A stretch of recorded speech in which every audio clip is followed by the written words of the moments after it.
नमस्कार सांगलीकर, काय म्हणताय? आज रेनॉल्ड ट्रॅव्हल आलते आपल्याकडं. ह्याला पहिला सीट कवरची ऑर्डर दिली होती. मग पहिलाच आहे की नाही छोटं भाऊनं मागच्या 2 शिटा पहिला बकेट फिटिंगमध्ये मारून घेतला. मग पुढच्या 2 शिटा आहे की नाही साजिद भाऊ आणि छोटू भाऊ दोघांनी म्हणून काढून घेतल्या. आणि त्याला आहे का नाही मित्रांनो फ्रंट आणि रिअर क्युबो कंपनीचा आहे की नाही फ्रंट कॅमेरा आणि रिअर कॅमेरा बसवायचा होता. मग ती तिकडे सीट कवरचं आवरून घेतात म्हटलं. मग तोपर्यंत मी काय केलं माहिती आहे काय, फ्रंट आणि रिअर कॅमेराचं वायरिंग सगळं अनवणमधून आहे की नाही एका कोपऱ्यातनं घ्यायला लागलो.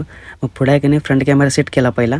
आणि इकडे आज बघा रमजान आणि छोटू भाऊ दोघांनी मिळून आहे की नाही सीट कवरचं काम एकदम बकेटमध्ये करून टाकलं. आणि त्यानंतर आहे की नाही साजिद भाऊ आपला मस्तपैकी बघा काचीत बसून मागचा रिअर कॅमेरा सेट करत बसला आहे. मग त्यानंतर आहे की नाही दोन्ही कॅमेरे चेक करूया म्हटलं. मग फ्रंट कॅमेरा आणि रिअर कॅमेरा दोन्ही आहे की नाही मस्तपैकी 1 नंबरमध्ये सेंटरमधून सेट केले.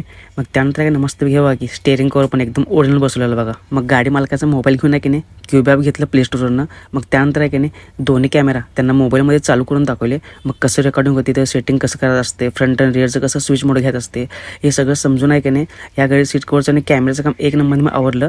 मग ही गाडी आहे की नाही दादांना सीट कवर आणि पुढचा मागचा कॅमेरा बसवून 1 नंबरमध्ये आणि एकदम क्वालिटी वाईज करून आहे की नाही कडक करून पाठवली. मग भावांनो, व्हिडिओ आवडल्यास नक्की फॉलो करा आणि लाईक, कमेंट आणि शेअर करायला विसरू नका.